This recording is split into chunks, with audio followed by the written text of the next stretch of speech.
Emma Lebaille, Mes essentiels avec Sonia Videra-Terton.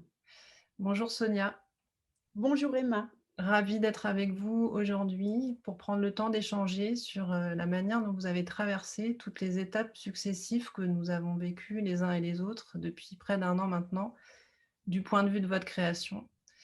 Et avant de rentrer dans le vif du sujet, j'aimerais vous demander de me décrire, à quoi ressemblait votre vie d'artiste avant le 17 mars 2020, avant le premier confinement, en termes de rythme, d'organisation, de place de la création dans votre vie?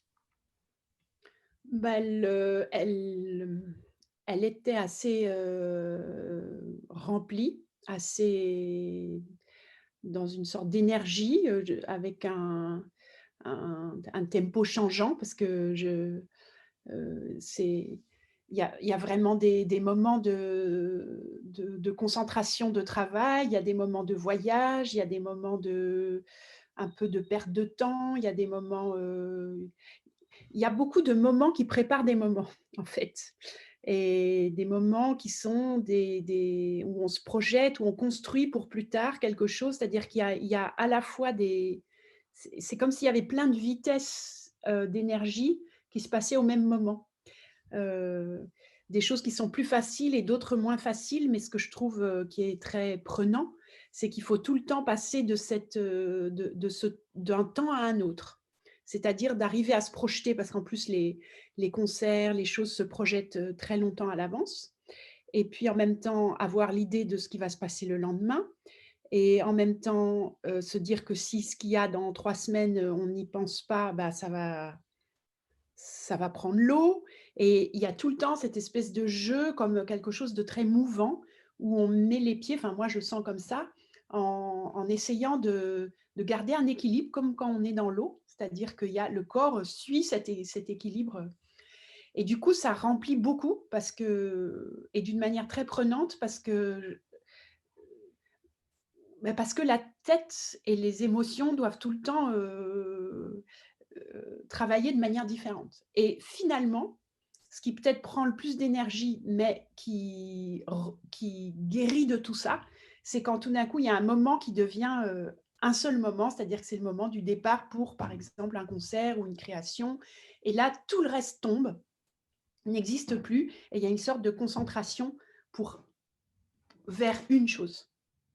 Et tout ce qui a été en satellite à voltiger, c'est comme s'il y avait une sorte de pot de miel où tout s'agglutine dans dans ce miel et devient ce moment.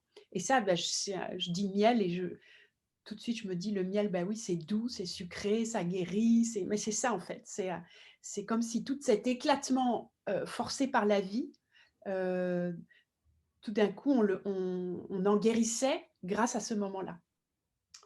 Donc c'était une vie comme ça, beaucoup de voyages et beaucoup de batailles pour, toujours garder le temps de travail, qui est quand même, pour moi le gouvernail, c'est-à-dire que ou la boussole, c'est là-dessus que je m'appuie. C'est donc un rapport au temps qu'il faut protéger, presque comme j'ai toujours eu l'image d'un d'une fauve qui, quand elle voit un danger, montre une sorte de grand besoin de protection, et on n'ose pas s'approcher, et je me suis dit: «En fait, avec son travail, il faut être comme ça.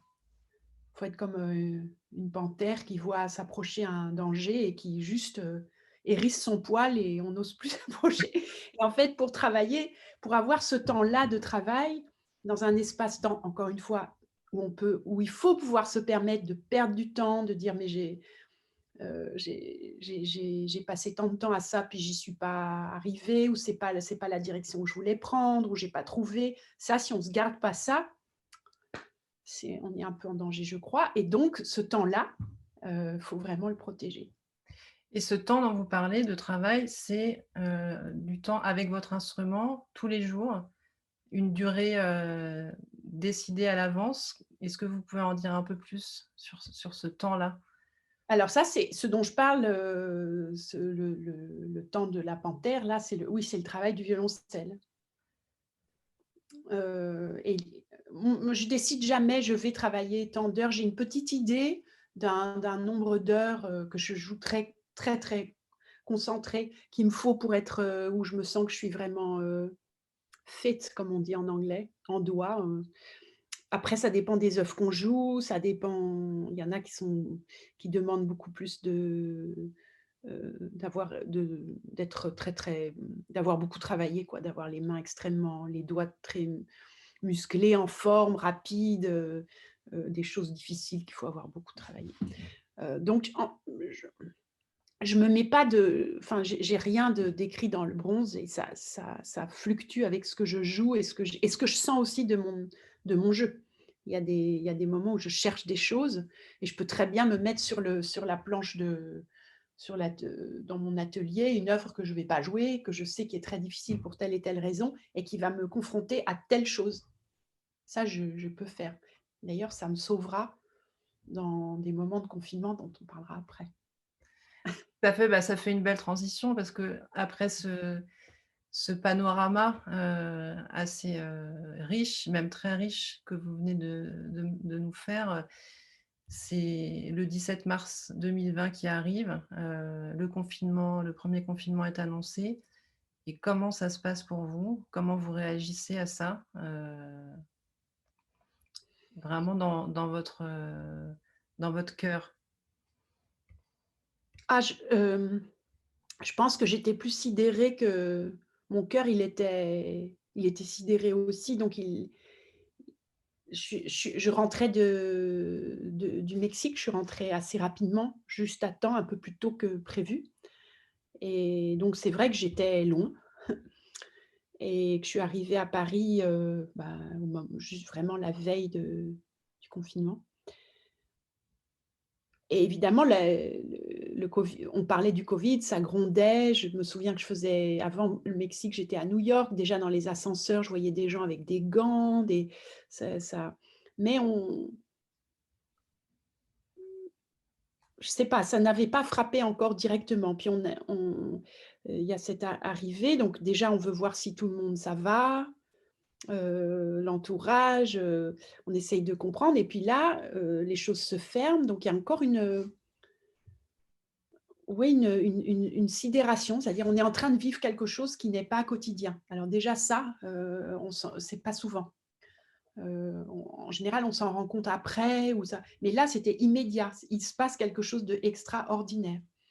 Puis après, une fois que j'étais à peu près tranquille, que ça allait autour, que, ben, les nouvelles ont commencé à tomber, et puis, il y a eu cette cascade d'annulations qui a commencé, mais vraiment comme un jeu de dominos où il y a un petit domino qui tombe et puis le deuxième et puis le troisième et puis après, on se disait: «Bah, ça va être le quatrième» et on se disait: «Est-ce que c'est celui de dans 3 mois qui va s'annuler avant celui dans 15 jours?» et ça tombait comme ça tombait, ça tombait, ça tombait et Vous aviez quelle visibilité en termes de durée pour se donner une idée de la projection que vous faites, dans le programme des concerts et des créations sur lesquelles vous travaillez? heu, j'ai pas bien compris la question, c'est-à-dire à quel moment je savais que c'était annulé ou? Non, c'est, quelle visibilité, enfin, sur combien de temps, en fait, les choses Ah, j'ai étaient prévues? été fixe ah mais là alors, ça aussi c'est un peu, il y a des choses qui sont fixées 1 an et demi, 2 ans à l'avance et puis d'autres qui arrivent de manière plus rapprochée. Mais là, dans les 3 4 mois qui suivaient le mois de mars, donc tout le printemps, les choses, sont tombées très vite, en fait.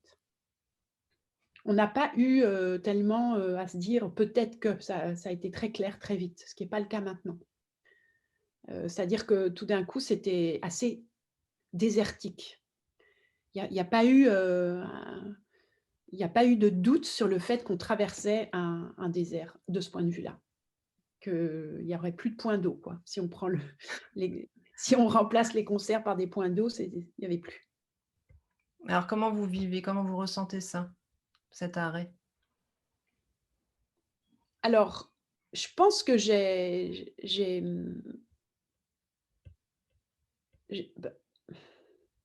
bah, par le faire, je crois qu'assez vite, j'ai eu envie de… Je me suis pas laissée tomber justement dans ce désert en disant, «Je vais explorer, le ressenti de ça». C'est comme si tout de suite j'avais voulu construire une petite tente dans ce désert, une autre maison. Donc qu'est-ce qu'elle aurait comme toit? Qu'est-ce qu'elle aurait comme fenêtre? Qu'est-ce que ce serait que cette maison? Alors, ça a été des petits films, que je faisais, avec, des amis, artistes, que ce soit musiciens ou peintres ou acteurs ou, j'ai même voulu danseur, mais on n'y est pas arrivé, presque, mais pas tout à fait. Et en fait, sans l'avoir décidé à l'avance, je me suis construit non seulement une petite maison, mais un rapport au temps autre, puisque, j'ai fait 2 ou 3 vidéos comme ça et que j'ai faites dans l'idée de n'en faire qu'avec des gens que je connaissais si bien que ce qui nous lierait dans cette vidéo, ce serait la connaissance, le souvenir de l'autre. C'est-à-dire que la même chose avec quelqu'un avec qui j'aurais jamais joué aurait pas été possible. C'est-à-dire qu'on s'envoyait, on choisissait un bout, puisque c'était assez court, hein, mais de musique qu'on avait joué ensemble, par exemple, et on choisissait qui jouerait, d'abord sa partie et l'enverrait à l'autre, en se souvenant de comment joue l'autre. C'est-à-dire que, par exemple, moi, je sais que quand je joue, Litanei de Schubert, j'entends le son d'Imogen. Et elle, quand elle commence, par exemple, je ne sais pas, le clair de lune, ou quand Laurent Cabasso commence, ou enfin, tous ceux avec lesquels j'ai partagé, je sais que quand il va poser ses doigts et fermer les yeux, il entend mon son. Donc c'est là-dessus que j'ai tiré mon fil. C'est ce fil-là que j'ai tiré. Rappelle-toi de comment je joue. Et moi, je me disais, rappelle-toi de… Ou bien avec des dessins avec Marc Petit, par exemple, on a tiré le fil de combien le violoncelle, et vous en savez quelque chose, et son coup de… Comment appeler son petit outil qui sculpte le plâtre, ont déjà fait du chemin ensemble. Donc, c'est là-dessus qu'on a travaillé. Donc, puisqu'on ne pouvait plus se voir, ça a été assez violent. Je pense presque, même pas presque, plus que les concerts qui s'annulaient. Le fait qu'on n'a pas le droit de se voir et qu'il faut avoir un papier pour sortir, des choses comme ça. Donc, c'était une manière de désobéir. C'était comme si tout d'un coup, il y avait un mur et qu'on glissait des petits papiers entre les pierres du mur. Je glissais des petits messages et hop, de l'autre côté, je voyais le petit parchemin disparaître. C'était parce que de l'autre côté, il y avait une main qui avait tiré dessus. Et donc, sur ces petits films, on divisait l'écran en deux et il y avait mon invité et moi. Et ça a donné des choses très différentes, et ça m'a beaucoup nourrie, et ça m'a fait parler 10 fois au téléphone aux uns aux autres. On se parlait 10 fois, on recommençait, on avait parfois des fous rires parce qu'on était complètement à côté, parce que la mémoire… Ah, mais je me souvenais pas du tout que tu jouais ça si lent. Oh là là, mais t'es sûre? Donc ça, c'était assez drôle. Et je me suis reconstruite. Donc ça, c'est la petite maison. Et ce que j'ai construit dans le temps, c'est-à-dire que j'ai aussi réorganisé mon temps, c'était qu'il y avait tous les jours quelque chose. Et ça m'a vraiment occupé beaucoup. Ça, c'est le début du confinement. Ouais, donc ça, c'était une manière de combler ce vide, cette béance. Je me suis même pas dit que j'allais combler le vide, parce que je sentais… C'est pas comme un vide, c'est comme un arrêt. C'est comme si vous avancez et que tout d'un coup, il y a un mur. Alors, j'ai parlé de désert, c'est vrai, c'est un espace, le désert. Donc, c'est probablement vous qui avez raison, c'est un vide aussi. Mais je ne l'aurais pas senti comme un vide, je le sentais comme un autre pays, quoi. Totalement autre. Où on n'a pas le droit de se voir, on n'a pas le droit de mettre un violoncelle à côté d'un piano, on n'a pas le droit de prendre un train, on n'a pas le droit, on n'a pas le droit, on n'a pas le droit. Et donc, il nous reste quoi? Il nous reste parler au téléphone, il nous reste jouer chacun, il nous reste regarder, il nous reste… En fait, j'ai mis sur la table tout ce qui nous restait à ce moment-là. Ça dure le temps du premier confinement? Oui, j'ai arrêté au moment où on a réouvert. Le déconfinement, quoi. J'ai arrêté. J'ai peut-être continué à faire des choses de temps en temps, mais pas cette la régularité, je l'ai arrêtée. Et du coup, Et ouais, mmh, quand les choses, redémarrent, est-ce qu'il y a des choses qui redémarrent pour vous? Tout ce qui a été annulé, est-ce qu'il y a des choses qui ont été reportées qui sont à nouveau possibles? Comment ça se passe, cette nouvelle période, cette nouvelle transition entre alors c'était vraiment un oasis parce qu'il y a eu quelques mois, est-ce que c'est des mois? C'est quand le déconfinement? C'était quand? Au mois de c'était le déconfinement, c'était en mai, mi-mai. c'est ça. Heu, il y a eu, alors il y a eu des concerts qui n'étaient pas prévus, qui se sont proposés, qui sont venus, donc ça pour l'été. Et il y a eu toute une série, ça, ce qui m'a vraiment, heu, s donné énormément, de bonheur et surtout qui m'a permis de retrouver des sensations, c'est au TNP avec Jean Bellorini. On a fait toute une série de concerts qui ont bien failli, être annulés, toujours pour les histoires de covid, personnes contact et tout ça, mais qui ont eu lieu par magie.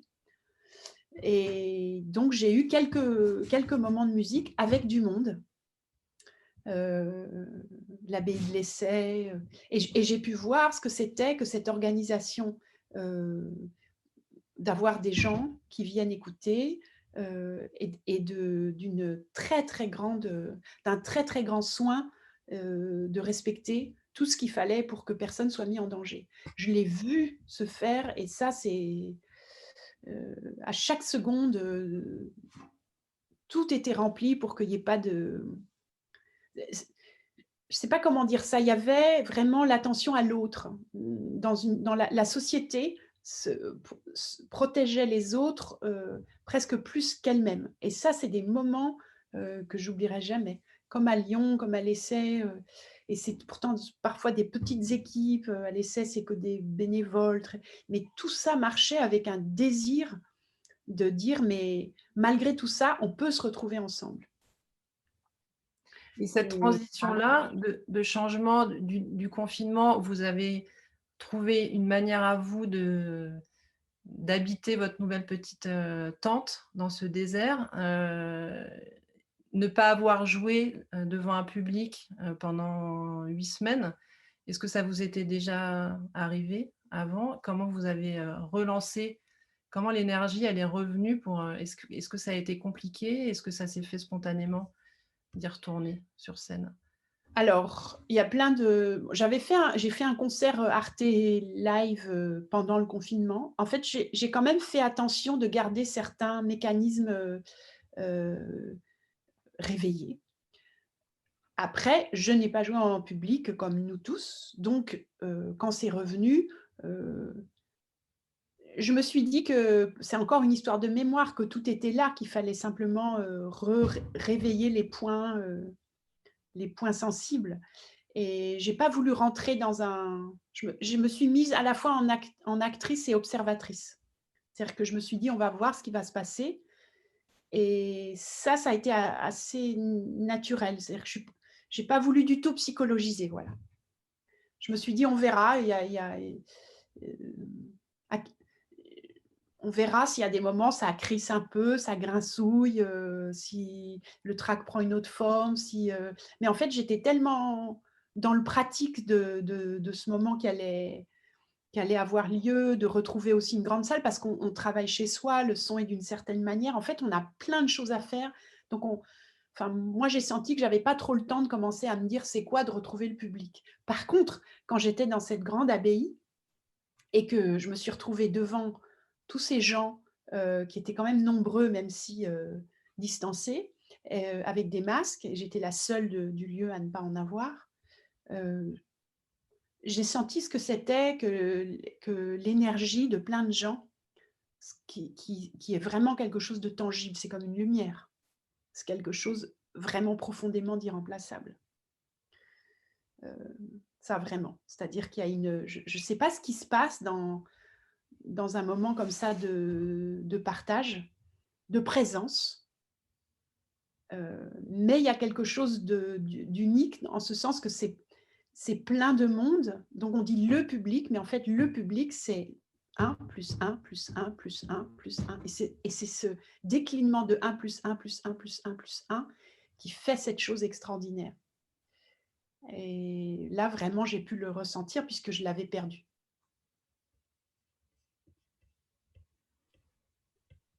Qu'est-ce qui a été le plus difficile pour vous, dans tout ce que vous avez décrit? Hem, Un moment ou une situation? je pense que je m'étais pour moi, la chose, c'était de encore une fois, il y avait plein de niveaux. Il y avait, comme, un niveau où j'ai pas du tout été inquiète, c'était dans tout ce qui, m'intéressait de faire, d'explorer sur les justement quel rythme on peut qu'est-ce qu'on peut trouver dans un moment comme ça? Qu'est-ce qui peut naître de ça?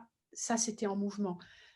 Par contre, il y avait quelque chose, plus lié au côté physique du violoncelle, qui était que je mettais une partition, je devais jouer, le Tout un monde lointain de Dutilleux, que j'avais quand même amené partout avec moi, que je travaillais dans un rapport au temps très, très inconsciemment, blotti en moi, en sachant que je devais le jouer tel jour et bing, ça ne se fait pas. Donc j'enlève la partition et je me dis: «Bah, tiens, dans 2 mois, je vais jouer, un programme qui s'appelle Légende où il y a les variations rococo de Tchaïkovski, il y a le graphe de Lutosławski. Hop, je mets ça sur le pupitre et je recommence une organisation interne de temps, donc avec, les difficultés des œuvres, mon jeu, donc j'accélère le tempo, je retravaille ça, enfin tout un petit atelier en mouvement et tout d'un coup, c'est comme si vous rentrez dans un atelier, puis on vous dit: «Ah bah, finalement,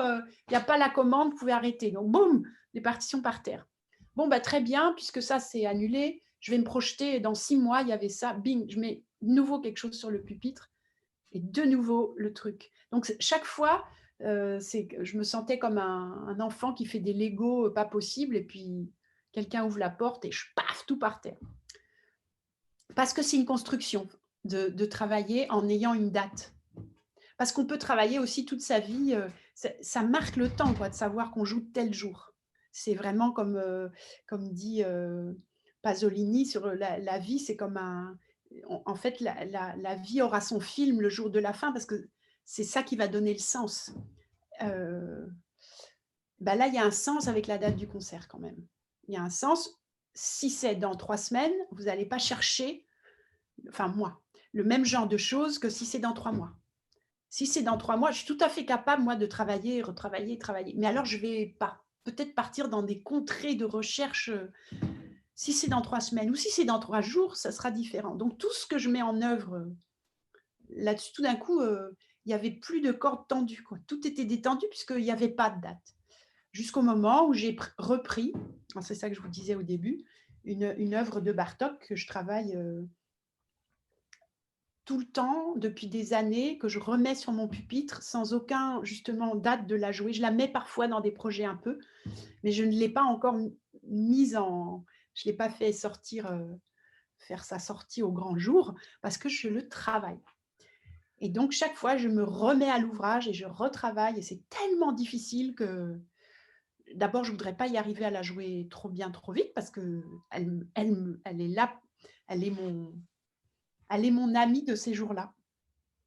C'est tellement énorme le chantier que je me dis: «Bon, bah, tant mieux qu'il y ait pas de date. De toute façon, il va falloir que je trouve comment faire ça, puis comment faire ça, puis comment faire ça». Mais donc c'était ça, c'est comme si tout d'un coup les cordes d'un instrument étaient détendues complètement, vous savez? Et vous passez l'archet, il y a plus rien. Et bah, ce temps qui tout d'un coup est devenu infini sans aucune perspective de jouer quelque chose, à moins de dire, dans des mois, puisqu'on sait rien, c'est ça qui était difficile. Après, oui, ça c'est le travail. Ouais. Est-ce qu'il y a eu un moment où pareil, une situation, apaisante? Là, vous avez décrit le retour, devant un Ah oui. public. Est-ce que ça a été ça on va dire le pic, de l'apaisement ou du recentrage sur ce que vous cherchez quand vous allez, présenter, une œuvre devant un public? Bah, ça a recentré quelque chose. C'est pas que je pense qu'on peut pas vivre, qu'il y a pas que ça, et surtout moi qui ai toujours plein de strates de choses qui sont en train de se construire, parce qu'il y a beaucoup de formes qui m'intéressent et du coup ça m'a permis peut-être de me donner heu, des envies de trajectoire, autres que ce que j'aurais peut-être fait parce que le temps ne m'aurait pas laissé justement dériver comme ça.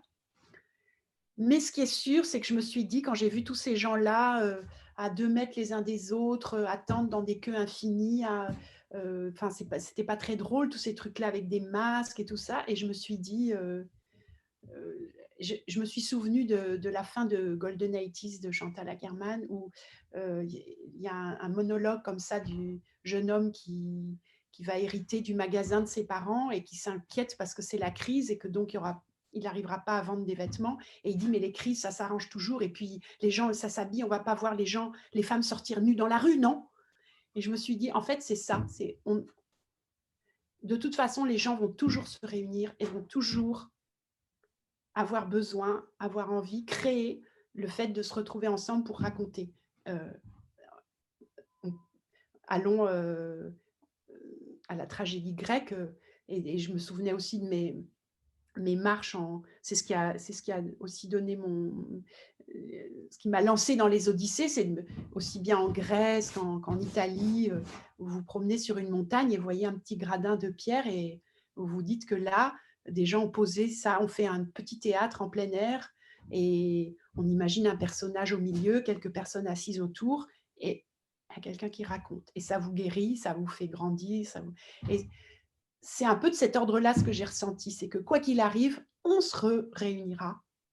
C'est un peu, les gens ne marcheront pas tout nus dans la rue, et ben les gens ne cesseront pas de se réunir pour écouter, partager des histoires. Ça, c'était ça qui était très fort. Quoi qu'il arrive, ils vont continuer à venir. Et quand je voyais ces queues avec ces mètres entre chaque personne, donc très longs, et ces masques et cette incertitude, parce que très souvent, ces moments pour lesquels les gens attendaient, bah, ils étaient annulés.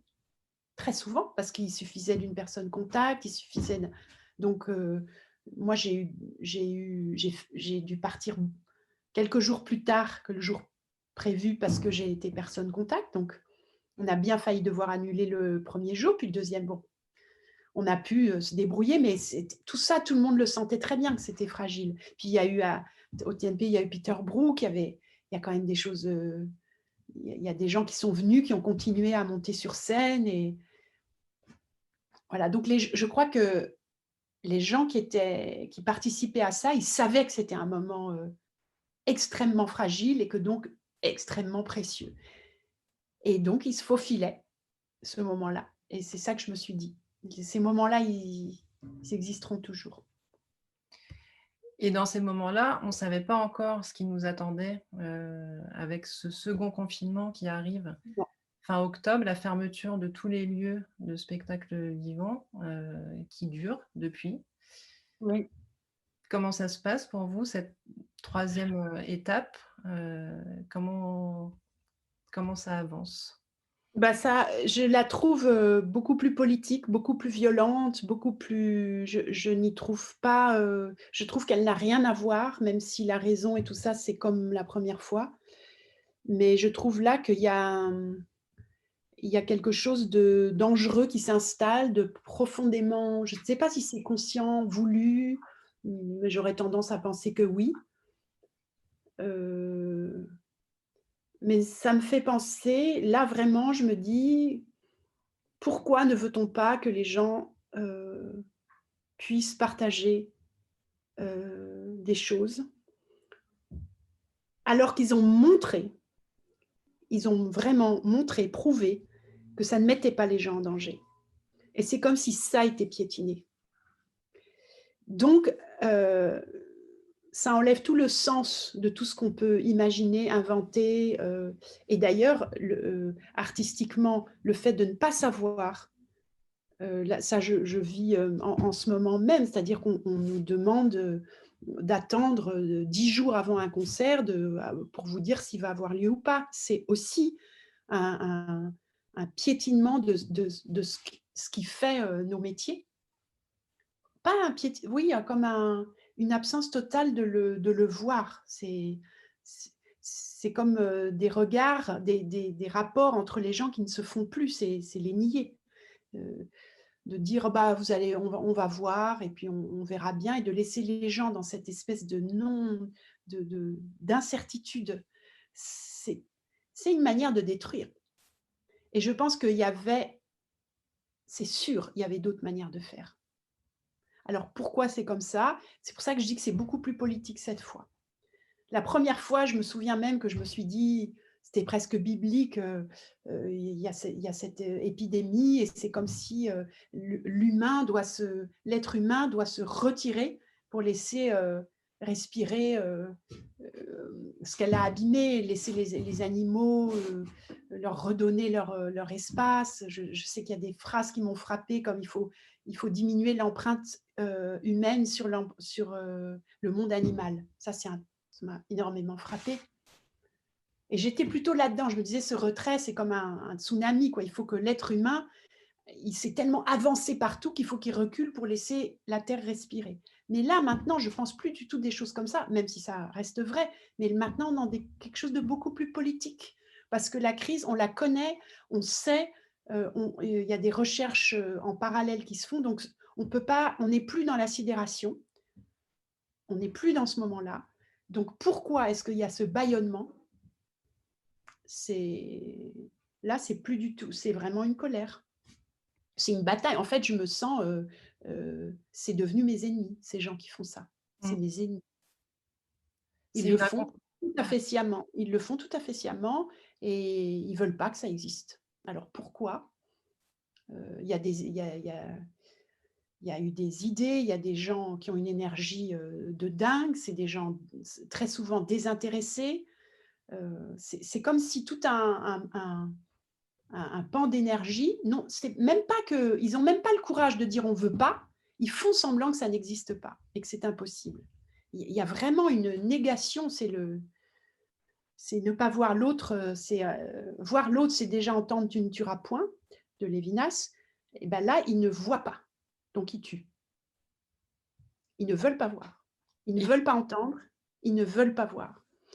Ils ont des discours sur la culture qui leur sortent de je ne sais où, pour faire bien dès leur salon peut-être, mais là dans le concret, enfin moi je suis très en colère. On met en danger une société en faisant ça. Surtout que sur tous ces gens-là, enfin la majeure partie de ces gens-là, ils peuvent compter. Mais je pense qu'il y a d'autres domaines comme ça, hein, l'enseignement, mais je crois que ce qui me met en colère, c'est que tout ça a fait sortir des volontés, des idées, des énergies, des choses désintéressées, parce qu'il y en a assez, des gens intéressés tout le temps, pour que quand ça arrive, on se dise, mais ça, c'est vraiment de l'énergie de vie. Pourquoi c'est pas là-dessus qu'on s'appuie pour traverser ce moment si difficile? Où il y a quand même, des luttes, pour qu'il y ait le moins de morts possible. C'est quand même pas rien. Il y a tous ces gens, eh ben, non.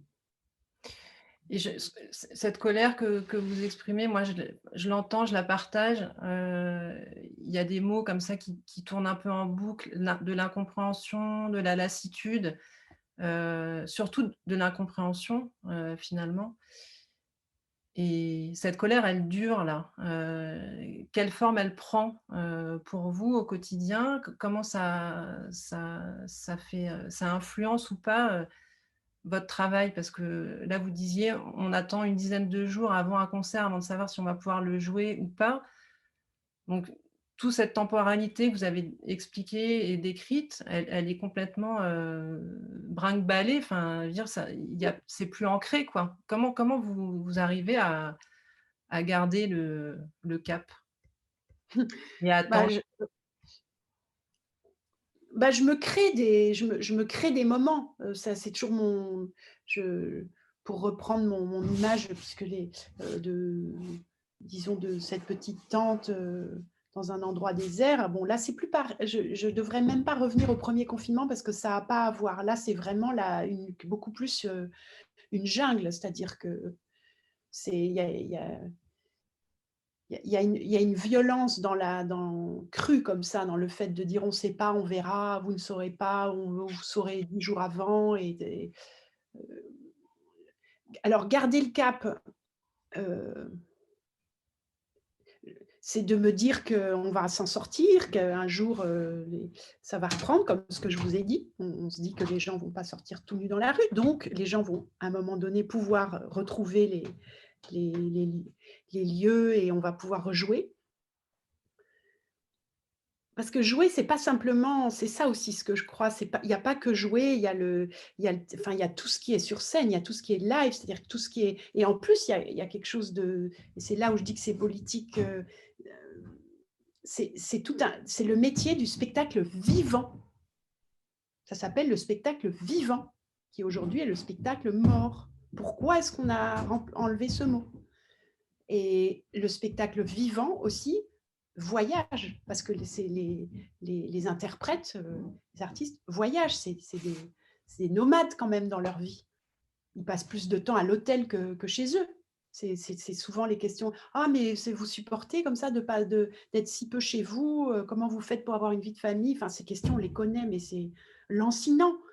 Et ben, on peut ni voyager, ni se réunir. C'est quand même, c'est symboliquement, c'est quand même c'est ça. Alors les heureusement, il y a plein de choses qui sont possibles. Il y a eu, on sait, les retransmissions, des répétitions, enfin plein de choses. Mais quand même symboliquement, ces 2 points qui sont attaqués, oui, qui sont violentés, c'est fort. Alors comment j'arrive à garder le cap? Parce que je travaille, parce que je sais qu'un jour ça terminera, parce que, mais c'est vrai que ça me oui, j'ai perdu le fil. Ce que je disais, c'était que tout ça, c'était pas juste une histoire de divertissement et de passer une bonne soirée à écouter une bonne pièce de théâtre ou de lire un bon bouquin comme on dit des fois, souvent. C'est que comme Dostoïevski, il dit: «Quand vous lisez un livre, l'idée c'est que votre vie change, que ce que vous avez entendu, vu, ressenti change votre vie». C'est-à-dire que c'est dans ces moments-là que tout d'un coup on peut décider de choses profondes, qui modifieront vraiment le cours de votre vie ou qui vous feront modifier certaines choses socialement, que vous accepterez plus ou que vous voudrez faire autrement ou que c'est dans ces moments-là que l'intérieur c'est comme les mouvements, des continents. C'est-à-dire que c'est des mouvements qui sont extrêmement difficiles à percevoir, mais qui sont profonds dans soi et je crois que c'est ce qu'on se propose les uns aux autres quand on se donne comme ça, à travers des concerts ou des expositions ou des pensées qu'on lit ou de la littérature, c'est des possibilités de ça. Et c'est ça qui est je pense que c'est cette idée-là qui pose problème. Voilà, je ne sais pas pourquoi, Ouais. C'est il y a vertigineux. En vous oui, c'est écoutant, ouais, c'est vertigineux et le fait de poser des mots dessus, d'autant plus, parce que ce pourquoi il résonne depuis, tant de semaines là que et de toutes parts, avec chacune et chacun avec lesquels j'ai pu échanger dans d'autres domaines, de la création, du spectacle vivant, mais pas que, ça résonne. Du coup, ça me donne envie de vous demander, qu'est-ce que vous avez appris de vous depuis près d'1 an maintenant, à travers cette succession d'étapes? Est-ce qu'il y a quelque chose qui a émergé de votre connaissance de vous-même? alors Emma, ça c'est comme je j'ai l'impression que je vis, avec ce ressort-là, d'essayer de comprendre quelque chose de moi que j'avais pas compris la veille. Ça a pas changé grand-chose, sauf que j'avais peut-être plus de boulot que d'habitude puisqu'il nous arrivait tellement de choses, sur le coin de la gueule que forcément il y a les immunités, les défenses, les idées qui pouvaient venir pour résister, pour, penser, étaient stimulées par ça. Mais Non, je me suis dit que je pense pas que j'ai découvert je savais que j'avais beaucoup de chemins différents qui m'intéressaient. Dis Peut-être que ce temps-là m'a montré, c'est peut-être quelque chose par rapport à la mémoire. Alors ça, c'est très personnel, mais ça m'a probablement permis où j'ai été pour continuer, j'ai vous savez, s'il y a prenons une grande, par exemple, une tige de bambou qui est comme ça en équilibre. Ce que j'ai fait, c'est que j'ai laissé le bambou penché vers le passé, qui a fait remonter des choses comme si, puisque l'avenir était assez bouché, dans le sens, c'est comme si j'avais été chercher des énergies du passé et que j'ai rempli le futur avec. En fait, c'est ceux qui font partie de l'avant, mais qui sont évidemment toujours en moi, et c'est des êtres et des idées et et bah, j'ai été les chercher presque en disant: venez là, j'ai besoin de vous», et c'est eux que j'ai mis devant mon regard pour que mon regard continue à se projeter. Voilà, peut-être c'est ça la chose que j'ai faite. Voilà. Inconsciemment ou consciemment, je sais pas, mais en tout cas, en vous parlant, je découvre que c'est ça, ouais. C'est hyper, touchant. Je trouve ça assez bouleversant comme image. Ça me conduit à une des dernières questions, pas vraiment une question, mais on va dire, une proposition que je vous fais. Je vous fais un petit cadeau virtuel aujourd'hui d'une baguette magique qui contient un vœu, heu, histoire de rêver un petit peu pour finir. Quel serait-il, ce vœu? Alors ce vœu, heu, bah, puisqu'on est dans une chose d'équilibre, heu, c'est que là, ce que je sens, c'est que le monde pas que nous, le monde est dans un point d'équilibre où vraiment il y a des forces du sombre qui sont en train de nous envahir beaucoup, de tous les côtés, de plus en plus de gens qui perdent la vie parce qu'ils osent descendre dans la rue, enfin, c'est vraiment de plus en plus. Et qu'en plus de ça, les gens qui pourraient stopper ça ou en tout cas fragiliser ce mouvement ne le font pas pour des raisons d'intérêt personnel. Et que du coup, pourquoi je dis ça? C'est pas pour, mettre le bien contre le mal, mais c'est une histoire de nombre. J'ai l'impression que là, ça fait trop basculer vers des forces sombres. Et si j'avais si ce que je voudrais, c'est qu'on peuple l'autre côté, que tout d'un coup, il y ait des masses qui arrivent, comme on voit que c'est possible dans certains endroits. On le voit. Il y a des zones de courage. Je trouve qu'en ce moment, ce qui me frappe le plus dans le monde, c'est qu'il y a des destins individuels d'un courage physique inouï. Vraiment, des grèves de la faim jusqu'à la mort, des emprisonnements, enfin, perte de vie et aussi des choses d'énergie. C'est pas que dramatique dans la mort, mais enfin, il y a des gens d'un courage. Et je me dis, il faut qu'on se je voudrais qu'un torrent de gens de les accompagne ça, juste parce que je peux même pas dire pour que l'autre côté disparaisse, parce qu'il a toujours existé, mais c'est une histoire de nombre. Là, ils commencent à être trop nombreux. Ils sont trop nombreux. Et du point de vue de votre création, de votre énergie créative, est-ce qu'il y aura un vœu aussi, pour essayer d'éclaircir un peu cet horizon qui ne s'illumine pas pour le moment? Je me dis que, ce que je sens beaucoup, c'est qu'on parle de combien les organisateurs, les gens qui accueillent tous ces sont très, très sont très, très déprimés, très inquiets, qu'il y en a beaucoup qui jettent l'éponge et tout ça. Donc je me dis, si on pouvait par tout ce qu'on a imaginé, tout ce qu'on a essayé de créer, tout ce qu'on a, heu,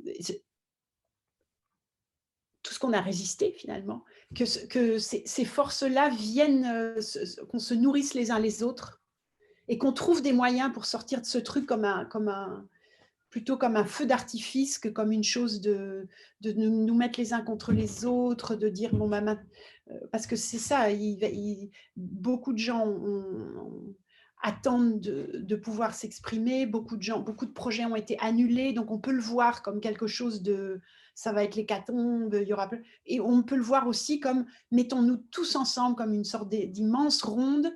Acceptons que tous soient le moins gourmands possible, mais pour qu'on puisse partager tout ce qu'il y aura pour permettre à ces moments d'exister et essayons de sortir de cette crise comme ça. C'est un truc de collectif dans le sens le plus beau. Puisqu'on a été tellement seuls dans tout ça, maintenant il faudrait faire une grande fête de famille, quoi. Merci Sonia pour ce partage. Et pour terminer, pour vraiment conclure, je voulais vous proposer de me décrire, l'image ou le visuel que vous avez choisi, qui restera le plus fort, pour vous depuis cette année écoulée. Hem, L'image alors, c'est une image, qui est celle d'une petite biche dans une ville.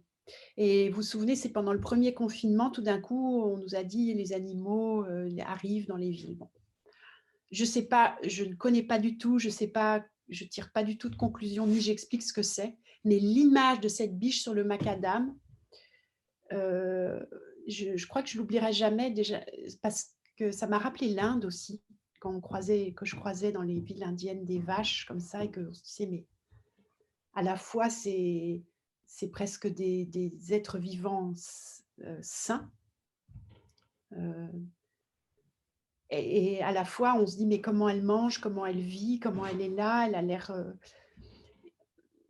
donc il y a un mais là, dans cette photo que j'ai vue, il y a quelque chose de tellement qui dit beaucoup pour moi de tout ce contre quoi on devrait se battre. C'est-à-dire qu'en fait, c'est comme un monde à sans voir l'autre, puisqu'on parlait de la phrase «voir l'autre», à force de pas se voir, de ne pas entendre vraiment ce que l'autre dit ou de pas vouloir l'entendre, on se retrouve avec une petite biche sur un trottoir. C'est-à-dire que c'est vraiment l'image d'aller si loin dans la non-écoute que il y a deux, il y a comment dire, un truc tellement impossible à imaginer, c'est-à-dire qu'une biche ne doit pas être sur un trottoir et, et elle ne doit pas être là comme ça et c'est une incompréhension. Et je ne sais pas si c'est, je sais, je sais pas comment dire, il y a rien à expliquer, il y a juste l'image quoi, la petite biche sur son trottoir et juste espérer elle va retrouver, la forêt et que nous, on va réussir à la regarder de là où on est, de loin et pas, faire qu'elle soit obligée de venir dans la ville et se demander ce qu'elle fait là. C'est ça en fait, Mmh. qu'on arrive à la voir, là où elle est Mmh. et du coup, il y a aussi tout ça, il y a l'imaginaire, il y a toute la liberté qu'il y a dans un vrai échange et pas un truc, comme ça forcé. Il y a quelque chose de violent dans cette image et en même temps très forte. Bah, merci beaucoup Sonia pour, ce partage très riche, très fort. Je vous propose qu'on se retrouve dans un an pour continuer à échanger, savoir comment les choses se seront passées, sur tout ce qui nous attend et qu'on on maîtrise absolument pas. Avec grand plaisir. Mais je vous remercie.